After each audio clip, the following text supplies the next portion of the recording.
Bom dia, meus irmãos. Que Jesus nos abençoe e inspire as reflexões dessa manhã de domingo, para que possamos, da melhor forma possível, absorvermos a mensagem, refletirmos sobre o nosso papel, sobre a nossa posição de compreensão e de prática da mensagem e dos exemplos que Jesus nos vem deixando ao longo de muitos milênios. Continuando hoje com um ciclo de estudos que já viemos mantendo há algumas semanas, Alguns estudos voltados para os temas centrais, os sinais dos tempos e a geração nova, contidos no 18º capítulo, o último capítulo do livro A Gênese, os Milagres e as Predições segundo o Espiritismo. Um tema bastante atual, Porque fala dos sinais desses tempos, Não desses tempos estreitos de alguns dias, de alguns anos, mas desses tempos que se referem à transição planetária, Uma transição do planeta de provas e expiações para a regeneração. E atual porque também estamos vivendo uma crise de saúde, Uma crise sanitária sem precedentes. Então, uma crise que entendemos, do ponto de vista espírita, da compreensão da transição planetária, está igualmente inserida nesse contexto, de forma a chamar a nossa atenção, de forma a nos despertar para aqueles movimentos necessários de renovação pessoal e coletiva. Esse é o tema que a gente vem trabalhando todo o mês de maio e adentramos agora por junho, Hoje trataremos de um tema específico, como toda semana, dentro desse tema central. O nosso tema específico hoje será a nova era, A nova era. E sem perdermos aquele destacado foco, Toda semana a gente lembra, e é importante que lembre, o nosso foco principal dentro desse tema, é claro, é a intenção nossa aprendermos sobre o tema, as informações que Kardec e os Espíritos trouxeram para nós sobre esse tema, sobre essa transição planetária, sobre uma série de aspectos referentes, relacionados a esse tema, mas o nosso foco principal dentro do aprendizado do tema é a nossa posição pessoal de compreensão e de prática desses temas, pois só assim consolidaremos o aprendizado desse tema, na prática diária das suas proposições.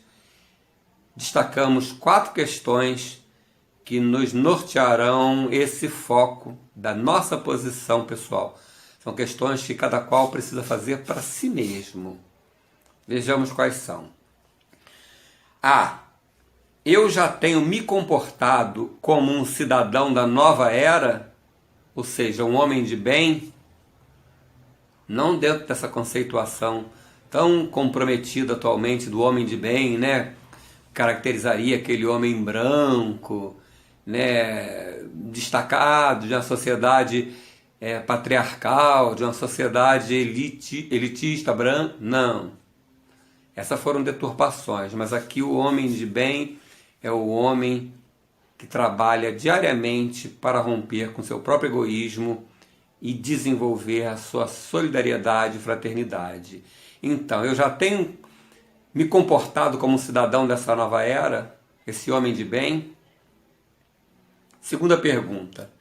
Tem empregado esforços para ser um homem de bem, menos egoísta e mais fraterno? Esse é o homem de bem. O que eu tenho esperado de Deus? Eu tenho um papel a cumprir na transição, no mundo que será regenerado, na vida, na sociedade, na família. Mas, fora o meu papel, o que eu tenho deixado, delegado, como tendo sido, como tendo entendido como papel de Deus? Quarta pergunta. O que eu tenho oferecido à vida? Do muito que eu peço, do muito que eu desejo, do muito que eu acho que mereço. O que eu tenho oferecido à vida? Esperamos que ao longo desse estudo de hoje onde falaremos da era nova, das suas peculiaridades, de características da sociedade, da família, que possamos aprender essas coisas, mas sem esquecer que dentro de todo esse contexto é o meu posicionamento que faz a diferença. E essas questões tendem a isso, nortear esse meu posicionamento dentro desse contexto de crise, desse contexto de transição planetária. Sigamos em frente, então, com um pequeno resumo, um pequeno lembrete do que a gente já veio aprendendo dentro desse tema. Temos estudado ao longo desse tema central temas que nos levaram a entender que o universo, criado por Deus, na concepção espírita, é a inteligência suprema, não poderia deixar de ser, sem o que não seria Deus, e a causa primária do universo. Mais do que isso é especulação, a gente entende essa necessidade dessa inteligência suprema e de uma causa primária para todas aquelas coisas que não conseguimos construir ou explicar. Deus é essa lógica. Dentro desse universo construído por Deus, tudo evolui. Planetas e humanidades. A humanidade evolui intelectual e moralmente, temos visto isso. Intelectual é a capacidade de discernir, de aprender. Não se refere aqui à aquisição de cultura. A aquisição de cultura é um caminho para a construção do discernimento, da capacidade crítica. Isso é a evolução intelectual. E a gente observa que, nesse particular, a humanidade já avançou muito. Já avançou com os recursos tecnológicos, científicos, toda a ciência. Poderia ter avançado mais e vai avançar mais, sim. Mas já andamos muito nesse terreno. A outra vertente de evolução, fora a intelectual, é a evolução moral. E essa transição planetária trata-se da evolução moral. Já desenvolvemos alta tecnologia. Precisamos agora aprender a usar a tecnologia para o bem, com ética, para a construção de uma sociedade respeitosa, onde cada qual só faça ao outro aquilo que deseja para si. Essa é a evolução moral. A partir do discernimento que a evolução intelectual produz, a nossa decisão pelo caminho adequado, pelo caminho onde o bem é o bem se for para todos. O bem só para mim é privilégio, é egoísmo. Então é nessa construção do bem coletivo que nós deveremos usar a nossa evolução moral para que todos os benefícios que a intelectualidade conquistou ao longo desses milênios sejam usados para o bem de todos. Igualmente entendemos que estamos chegando dentro desse cronograma do Cristo, que é também um cronograma do Pai, né? O Cristo, como representante de Deus, criou um cronograma baseado na evolução da humanidade, sim, baseado em fenômenos físicos que ponteiam, que norteiam, mas que não são decisivos, e baseado também no nosso livre-arbítrio. Dentro de toda essa equação, o livre-arbítrio da humanidade, de cada individualidade, é o que fala mais forte. É o que define datas e cronogramas para as necessárias mudanças. Então, percebemos que dentro do cronograma do Cristo, né, em determinado momento, nos aproximamos de uma fase aguda, importante, de transição planetária, transição de uma categoria que nós consideramos provas e expiações. A Terra, a humanidade terrena, está vivendo as últimas fases, digamos assim. Isso não significa 5, 10 anos, talvez 100, 200, 300, mas é uma fase importante de definições em que sairemos da categoria de provas e expiações. Já viemos da categoria de primitivos, chegamos a provas e expiações. O que caracteriza uma humanidade em provas e expiações? A predominância do egoísmo sobre a fraternidade. E estamos transitando, por isso transição planetária, para o estágio de regeneração. É um mundo regenerador. A passagem por esse novo mundo, essa nova humanidade, né, essa nova categoria de humanidade no próprio planeta Terra, será para que ao longo desse período consolidemos essa regeneração. Coloquemos em preponderância a fraternidade sobre o egoísmo. Essa é a transição planetária em que, por ora, pede-nos decisão, pede-nos determinação para nos posicionarmos do lado adequado, do lado da fraternidade. Isso é o que nós viemos estudando ao longo de 5 semanas, né? E hoje pretendemos falar sobre a Era Nova. A Era Nova é justamente onde chegaremos a partir desse processo de transição. Estaremos numa era nova, que não será por cenários, por determinação divina, mas por modificação da humanidade que aqui nos encontramos. Será preciso intervenção? Sim. Será preciso apoio de espíritos evoluídos que, nesse momento em que a humanidade chega a um estágio propício ao aprendizado, propício a seguir orientações adequadas de bem, de paz, de bem coletivo, será necessário que espíritos já de uma evolução superior à nossa venham para nortear e capitanear esse processo? Sim, será necessário. Talvez por todo o nosso comprometimento com esse passado, talvez ainda pela nossa posição vacilante no bem, precisemos desses orientadores, desses capitaneadores do processo. Mas precisamos também estar o mínimo preparados para termos condições de seguir os seus bons exemplos. Como se dará? Aquele grupo que não pretende ajudar, colaborar, esse não vai ter como ficar. Decidimos por um comportamento novo, mais adequado, mais solidário, mais fraterno, e alguns que não querem participar vão ser convidados a sair. Os que aqui estivermos boa vontade de seguirmos em frente, mesmo que por hora vacilemos, estejamos mais envolvidos com as ações equivocadas do que as acertadas, mas da agora para frente sensibilizados pelas crises como a Covid e outras tantas que nos abalam e chamam a atenção para repensarmos a sociedade, repensarmos a nós mesmos, nos posicionamos dispostos a seguir, a acompanhar, sim. Estaremos retornando reencarnações futuras aqui na Terra, para sermos orientados por esses espíritos que não virão em forma de espírito, mas reencarnarão.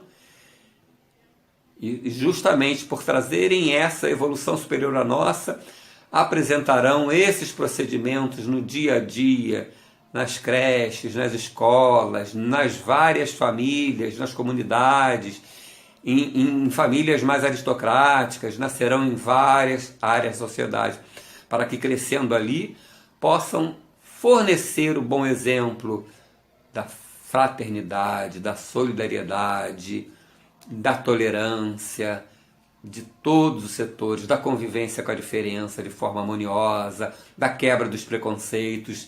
E aqueles que dispostos aqui estivermos, iremos seguindo esses bons exemplos. Assim se dará o processo. Tivemos vendo isso em outros estudos anteriores. Depois, quem quiser, está disponível no YouTube. São 5 outros estudos. Em cada um deles falamos de uma dessas etapas. Progressão dos mundos, sinais dos tempos, a geração nova, transição planetária e cronograma, né? O cronograma do mestre para essas transições. Foi o que tivemos comentando em outras aulas. Se quiser, podem buscar lá para se aprofundar. Mas em linhas gerais foi isso que vimos. E tudo isso redundará numa nova era. É dessa nova era que estaremos conversando hoje. De um ponto de vista dessa mudança. O que ela proporcionará? Que nova era é essa? Para tanto, vejamos um estudo que Kardec faz no livro, estudo seu, que depois foi lançado na obra intitulada Obras Póstumas, né, em que ele lançou o título Fraternidade, igualdade e liberdade. Foram também os lemas do Iluminismo, 100 anos antes de Kardec, foram os temas da Revolução Francesa. E Kardec, num estudo bem bacana que a gente vai perceber agora numa leitura comentada, disserta sobre esses três pilares importantes para a construção de uma sociedade da nova era: fraternidade, igualdade e liberdade. Vejamos o que Kardec traz para nós numa leitura comentada, está lá contido no livro Obras Póstumas. Vejamos.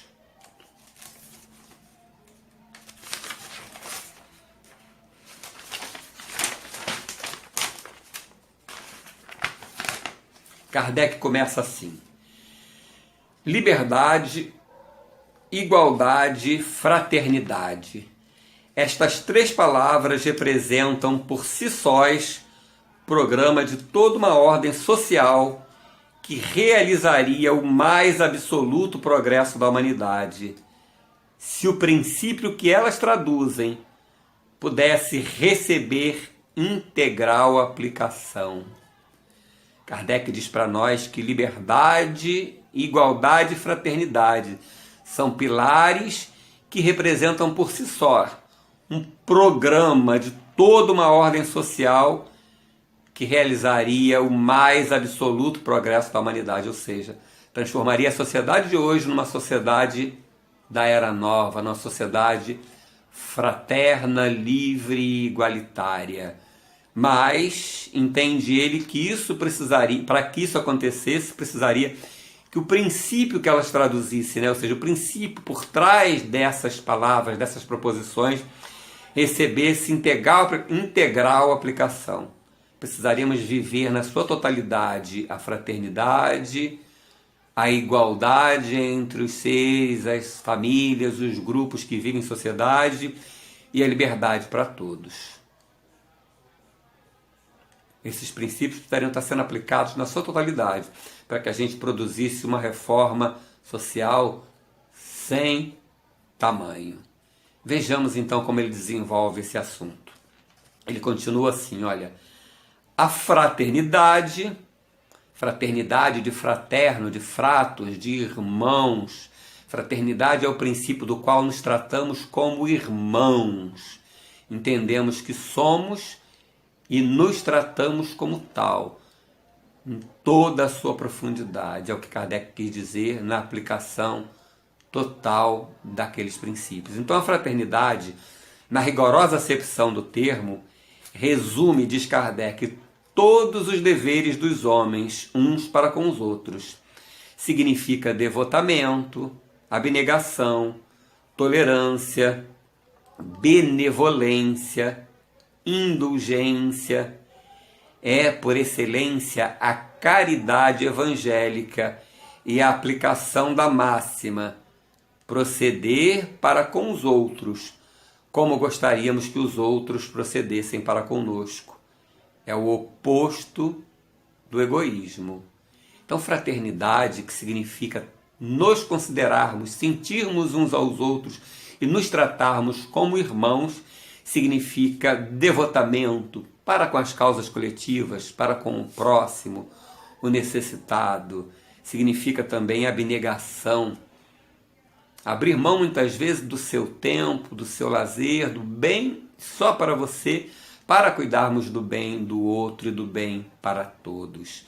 Tolerância. Não concordo, diz uma frase antiga que trata sobre tolerância. Não concordo com nada do que dizes, com nenhuma palavra, nenhuma vírgula, mas defenderei até a morte o teu direito de dizê-lo. É assim que a gente está vivendo? Isso é tolerância. Cada qual vive a sua própria experiência. Existem regras sociais, é claro, todas aquelas atitudes que forem nocivas à vida social, a sociedade precisa se manifestar, tomar atitudes. Não falamos disso. Mas fora esse aspecto que contraria a lei e os direitos da sociedade como um todo, é direito de todos viver a própria experiência religiosa, sexual, política, social, familiar. Dentro da lei de tolerância, respeitamos o direito do outro a viver a própria experiência do mesmo jeito que gostaríamos desse mesmo respeito. Isso tudo está dentro da fraternidade. A benevolência, mais do que a beneficência. A beneficência é o ato de ajudar, e precisamos muitas vezes ajudar com o recurso material aquele que não tem. Mas a benevolência vai além. A benevolência é o sorriso, é a tolerância praticada, é a capacidade de levar ao outro a paz, a tranquilidade. Isso é benevolência. A indulgência. Indulgência seria compreender as dificuldades alheias, mesmo nos seus erros, na mesma proporção em que precisamos e gostamos da indulgência para conosco. Essa é uma sociedade fraterna. São esses os sentimentos que caracterizam a fraternidade. É, por excelência, insiste ele, a caridade evangélica, fora da caridade, que resume todos esses sentimentos e ações que destacamos aqui, abnegação, tolerância, devotamento, benevolência, indulgência. Sem ela, não conseguimos a chamada salvação. E o que é salvação na conceituação espírita? Salvação é autoeducação. Salvação é colocar dentro do próprio coração todo esse sentimento de benevolência, de bondade, de compreensão, de tolerância. Isso é salvação. Não nos salvamos para recebermos o prêmio posteriormente. O prêmio é toda a construção desse sentimento dentro do nosso coração. Já aí se produz o prazer e a felicidade de ser bom. Continua ele. Num povo de irmãos, e aí ele vai falar do segundo item, que é a igualdade. Num povo de irmãos, a igualdade será a consequência de seus sentimentos. Vimos que o oposto à fraternidade seria o egoísmo. O bem só para mim, só para os meus, só para o meu clã, é o que mais vemos por aí. Ah, mas eu ajudo quem? Os meus. Aqueles que comungam do meu teto, que compartilham da minha religião, da minha orientação sexual, da minha religião, da minha conceituação política. Isso é o egoísmo que impede a fraternidade. Num povo de irmãos, a igualdade será a consequência de seus sentimentos. Dentro de todos aqueles conceitos que vimos atrás de prática da fraternidade, a igualdade será mais um direito natural, porque nós faremos questão de oferecer essa igualdade para aqueles com quem compartilhamos como irmãos.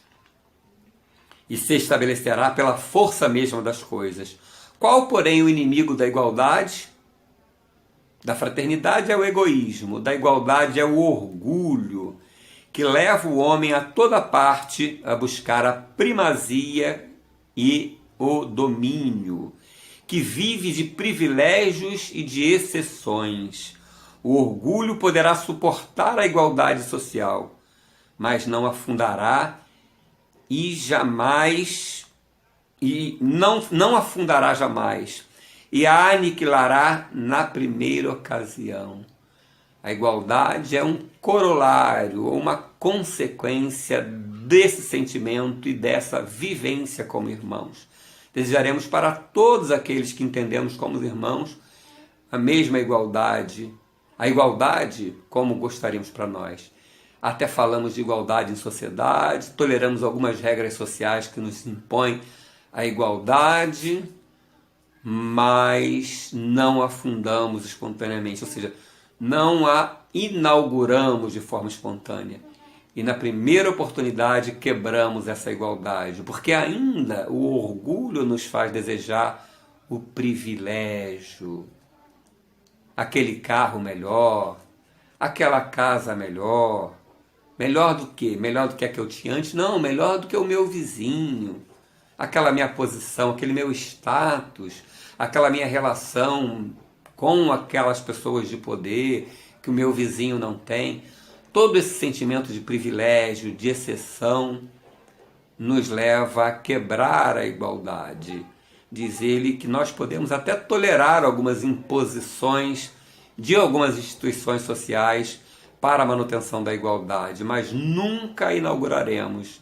Na primeira oportunidade a quebraremos na busca do privilégio pessoal, do privilégio de grupo, das exceções para meu clã. Logo, a igualdade é fruto da fraternidade verdadeira, vivida integralmente.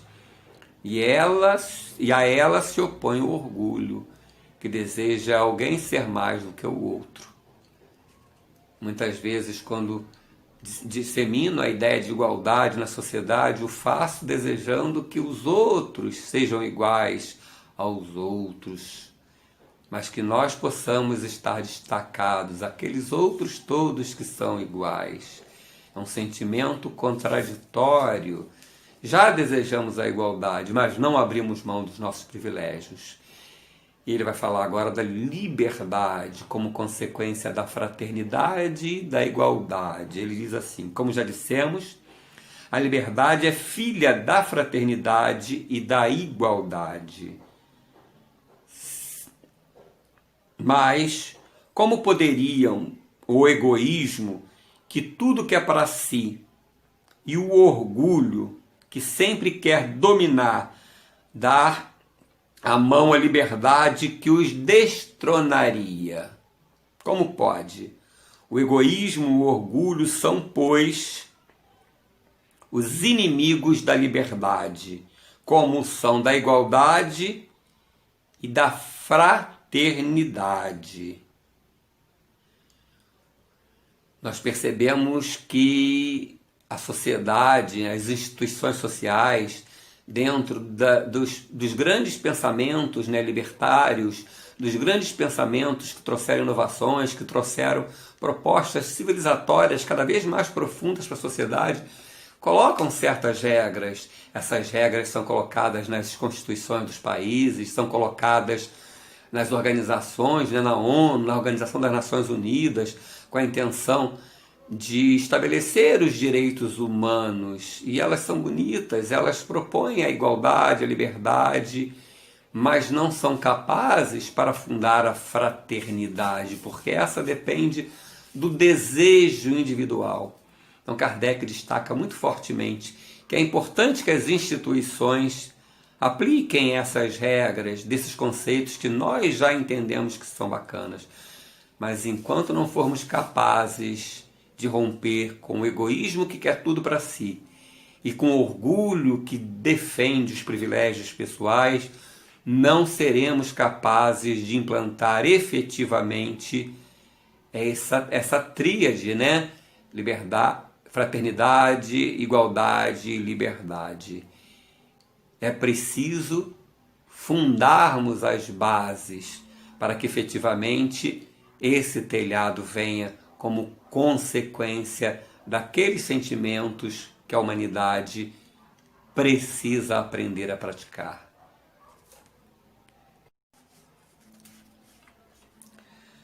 Prossegue Kardec. Porventura serão inaptas as instituições fundadas sobre os princípios de igualdade e de liberdade? É uma pergunta que ele faz.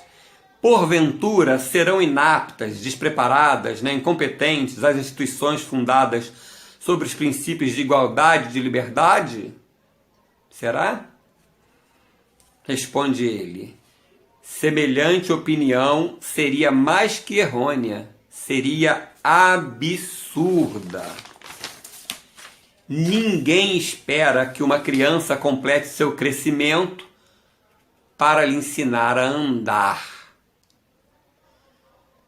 É o que a gente andou falando um pouco antes, já como consequência do parágrafo anterior.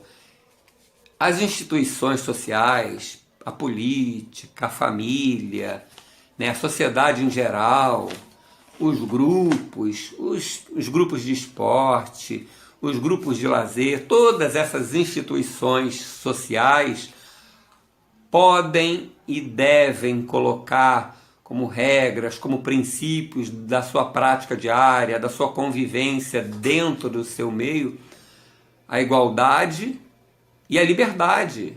É genuíno, é útil, é mais do que útil, é necessário.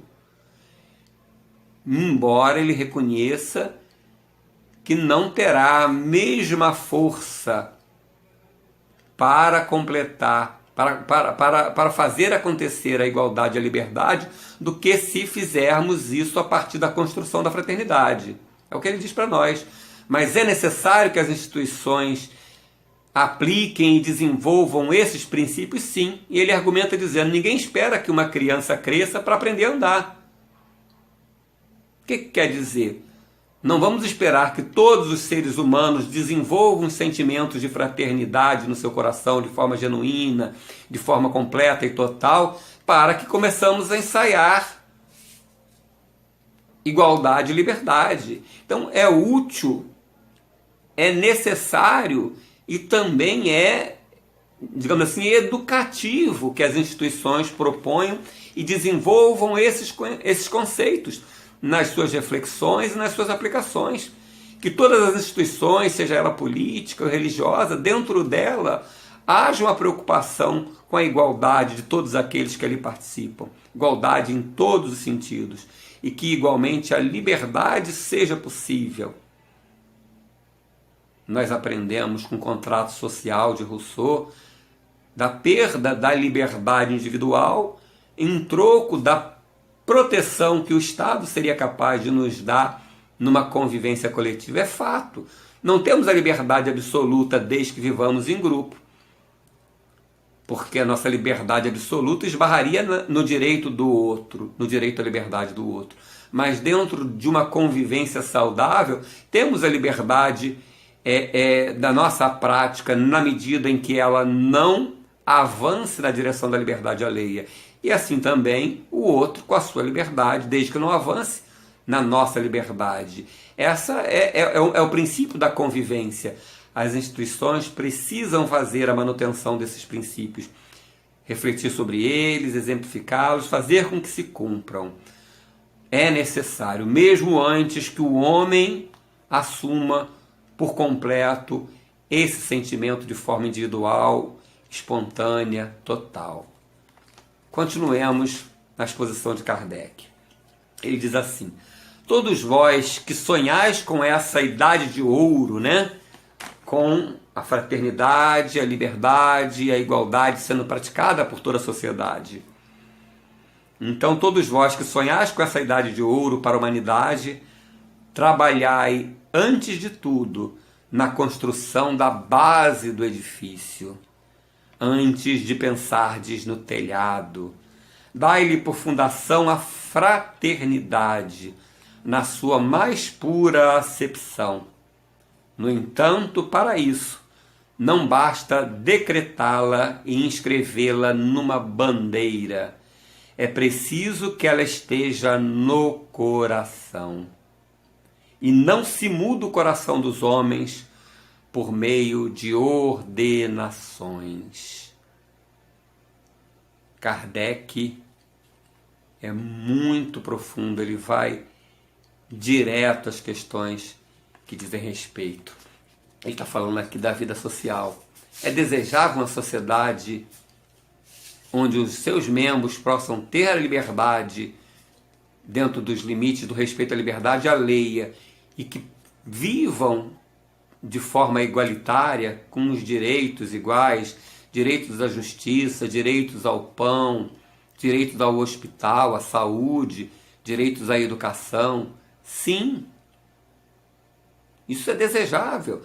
As instituições em geral, as instituições políticas, né, na condição dos seus poderes, legislativo, executivo, judiciário, precisam trabalhar para que essas causas, igualdade, liberdade, sejam praticadas em todas as suas instâncias, por todos os cidadãos? Sim.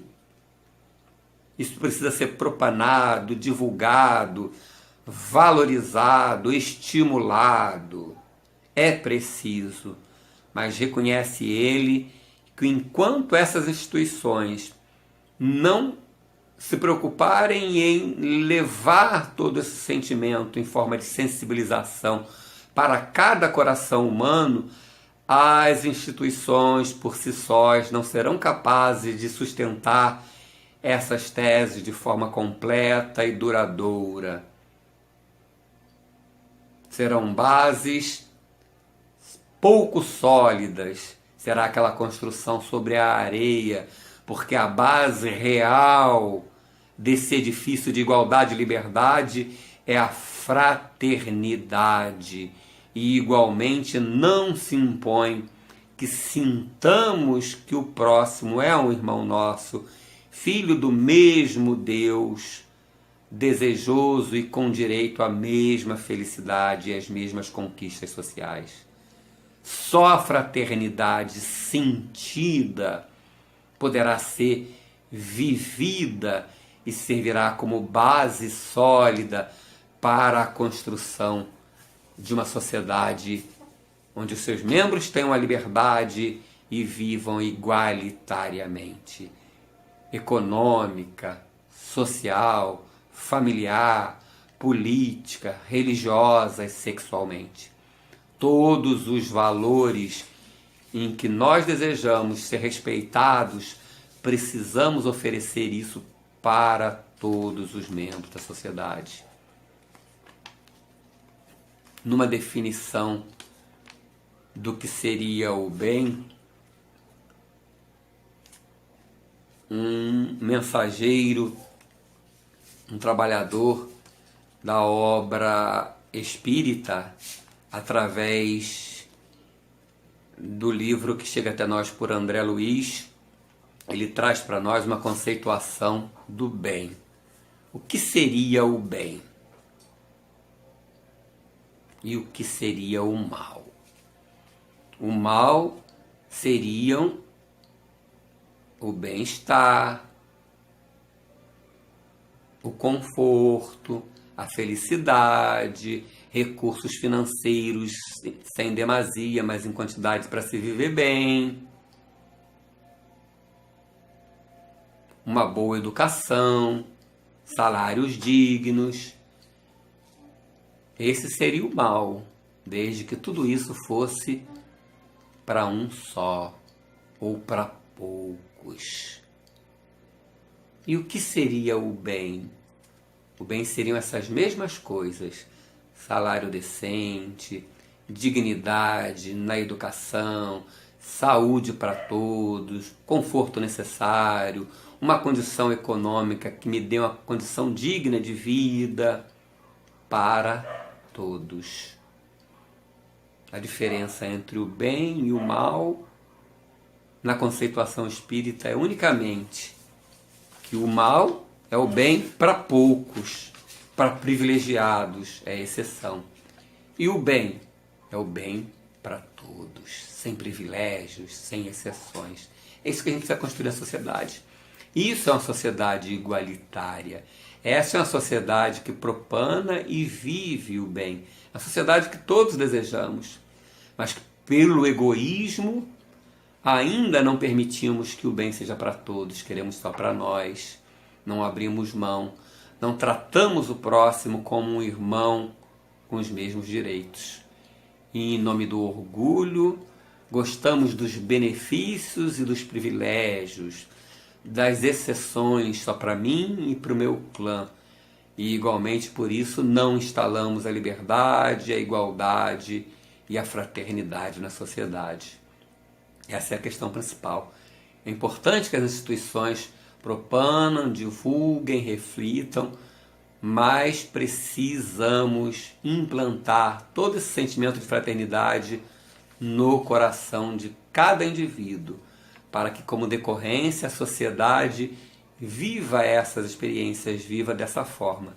Essa é a era nova em que o Espiritismo acena para nós como uma possibilidade real de conquistas reais a partir de tanto que já viemos conquistando intelectual e até o que já conquistamos moralmente. Mas não paramos ainda e precisamos prosseguir. Kardec encerra a mensagem assim, olha: será possível a destruição do egoísmo e do orgulho? Ele entendeu que as instituições precisam manter a igualdade e a liberdade como critérios a serem perseguidos plenamente.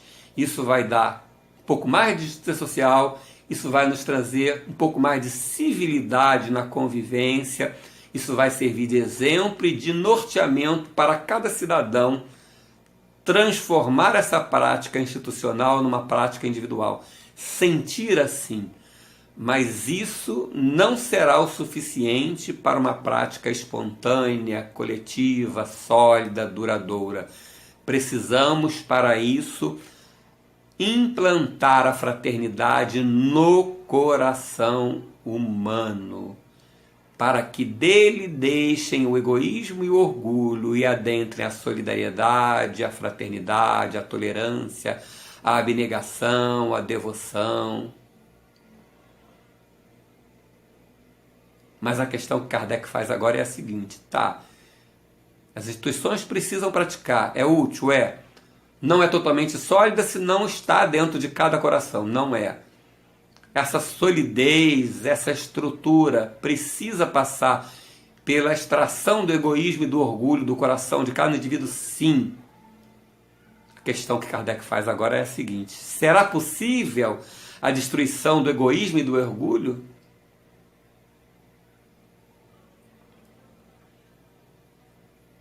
Observemos o seguinte, nessa era em que vivemos, de tanta polarização política no Brasil e também no mundo, parece que é só aqui, mas não é, o mundo inteiro vive essa crise política, essa crise social, essa crise que representa uma crise de crescimento, né? Vivemos a dicotomia entre o que já desejamos, aquele sentimento do que já precisamos fazer socialmente, a liberdade, a igualdade, mas do que já em contraponto, né, em contraposição ao que já conseguimos praticar. Queremos o bem de todos, mas não queremos abrir mão dos nossos privilégios. Queremos a liberdade para todos, mas não queremos abrir mão dos nossos excessos. Queremos que todos vivam com qualidade, mas não conseguimos pensar em oferecer o nosso tributo de esforço e de benevolência para essa qualidade alheia e essa qualidade coletiva. Vivemos esse período e essa crise gera igualmente movimentos reacionários, movimentos sociais daqueles que não desejam essa mudança e daqueles que mesmo desejando ainda não conseguem praticar e ainda lutam pelos próprios privilégios. É o momento em que vivemos, é uma crise talvez das mais agudas nesse conflito do que já sabemos que seria bom para uma sociedade justa e daquilo que já estamos dispostos a experimentar. Nessa crise que passamos por todo o mundo, identificamos o recrudescimento do egoísmo e do orgulho. Não que tenhamos ficado mais egoístas e mais orgulhosos, mas ele aparece de forma mais visível, ele é destacado nesse momento. E nessa crise que estamos vivendo, percebemos que precisamos extirpar o egoísmo e o orgulho. Apontamos para o político, pela corrupção, pelo desvio de verba, pelo desinteresse às causas sociais, mas igualmente agimos assim aqui, quando estamos em evidência com relação aos nossos privilégios, quando estão em evidência a exceção que gostaríamos de manter. Os políticos não são mais do que nós, que por hora estamos exercendo uma posição de mando, de poder, mas que representam de alguma forma toda a sociedade. Não quero aqui destacar nenhum político em particular, nenhuma política pública em particular. Eu sei que alguns votaram em A e outro em B, nos Estados Unidos, na Inglaterra, no Brasil, na Alemanha, não é disso que estamos falando. Eu estou dizendo que de alguma forma, estamos dizendo a partir da leitura de Kardec, que de alguma forma aquele político é representativo de pelo menos parte dessa sociedade. Pelo menos parte de alguma sociedade, porque ele não saiu do nada, ele é alguém que nasceu como nós, reencarnou, veio com a tarefa de acertar, espiando os seus erros do passado, provando situações novas para desenvolver o seu caráter, e que, igualmente como nós, aqui no dia a dia da nossa sociedade, em família, também erramos, também fugimos do nosso dever e tropeçamos mais uma vez. É isso que estou querendo dizer. Então, nesse sentido, ele é representativo de parcela da sociedade. Ele é igualmente um espírito que reencarnou para acertar, primeiro consigo próprio, depois com a sociedade, e não está conseguindo. Então, somos toda uma sociedade adoecidas. É verdade que existem aqueles que saem fora das regras, aqueles muitos, é verdade. É verdade aqueles que não têm boa vontade nenhuma para com a sociedade, é verdade. Eles estão na política, estão nos clubes de futebol, nos clubes esportivos em geral, eles estão nas religiões, eles estão dentro da nossa família. É isso que precisamos estar atentos. Nós estamos sempre reclamando e reivindicando que o outro mude, seja esse outro um político, um líder religioso, um sindicalista, seja o chefe da família, mas não percebemos que essa mudança efetiva só se dará se a começarmos pelo coração de cada um de nós. Mudarmos o nosso sentimento em relação, inclusive, àquele que está errando em sociedade. A indulgência para com o erro alheio. Isso não significa conivência com o erro. Não significa admitir que em sociedade aqueles líderes pratiquem o que quiser. Não. Nesse particular, cabe o protesto pacífico, cabe o posicionamento adequado à reivindicação da mudança, seja esse líder religioso, político, onde quer que ele esteja atuando. Mas, do ponto de vista humano, da compreensão daquele espírito reencarnante que está ali, cabe a oração, cabe a indulgência, o perdão e a tolerância. Esse é o posicionamento do espírita diante da crise, diante dos erros que ainda cometemos todos, uns mais, outros menos, mas é a nossa sociedade. Que precisamos impor a ela regras institucionais? Sim, para forçar a justiça social, para servir de exemplo e de inspiração, mas que efetivamente só conquistaremos solidez na fraternidade, igualdade, liberdade, quando colocarmos esses sentimentos dentro do coração humano. É isso que Kardec destaca nesse parágrafo agora. Será possível a destruição do egoísmo e do orgulho? Respondemos, Kardec diz assim, respondemos alto e firmemente. Sim, completa ele. Do contrário, seria determinar um ponto de parada ao progresso da humanidade. Sim, é possível a destruição do egoísmo e do orgulho dentro do coração humano. Substituindo esses pela solidariedade, pela abnegação, pela fraternidade, pela devoção, pela tolerância, pela indulgência, pela benevolência. É possível. E ele diz que é a única lógica por compreendermos que a humanidade continua avançando. E não parou ainda de avançar. Precisamos seguir em frente. E ele encerra dizendo assim para nós: cabe aos homens progressistas acelerar esse movimento por intermédio do estudo e da utilização de meios mais eficazes.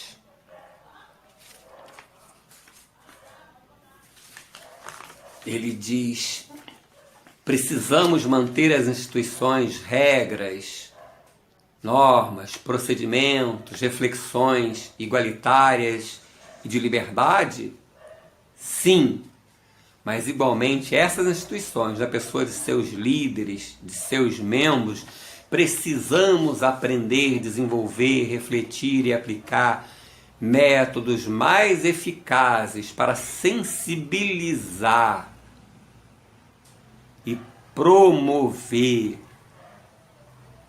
a educação humana de cada indivíduo na direção da construção de sentimentos de fraternidade.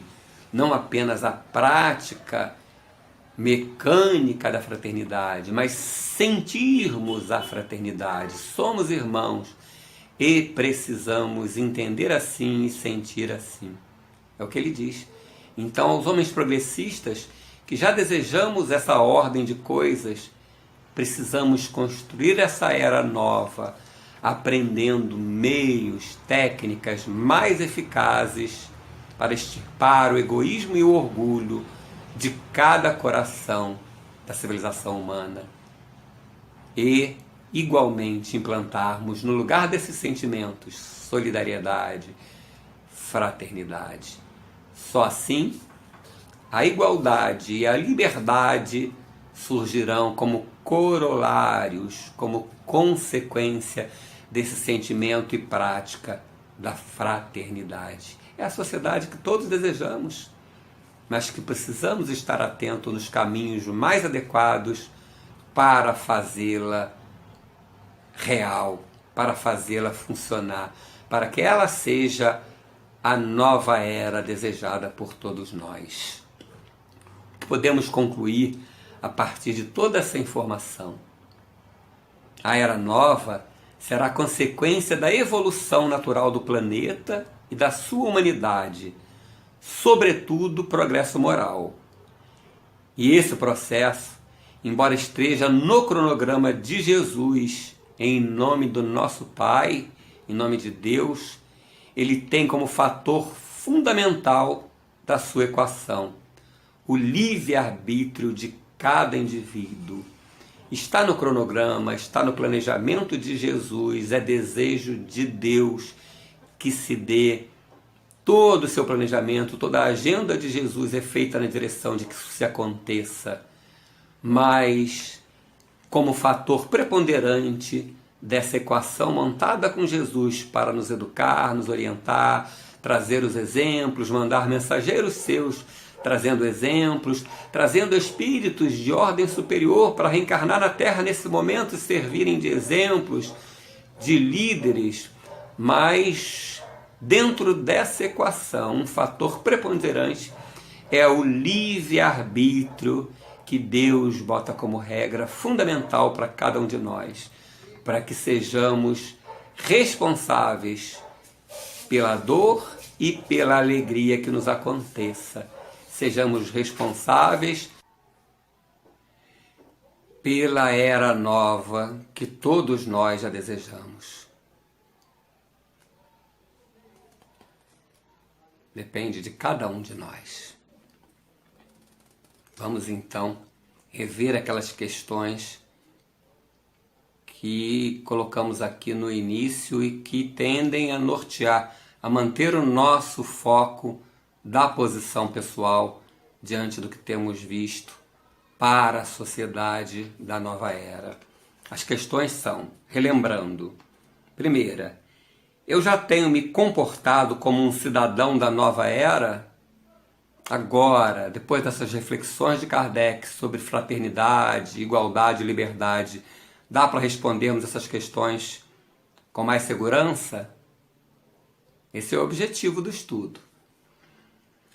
Eu já tenho me comportado como um cidadão da nova era? Ou seja, um homem de bem? Tenho empregado esforços, segunda questão, tenho empregado esforços para ser um homem de bem, menos egoísta e mais fraterno? Terceira questão, o que eu tenho esperado de Deus? Será que eu desejo que Ele construa para nós, por passe de mágica, por graça, um mundo melhor? Será que é isso que eu estou esperando dele? Será que eu não estou jogando para ele a responsabilidade que talvez seja nossa? Até por uma questão de mérito?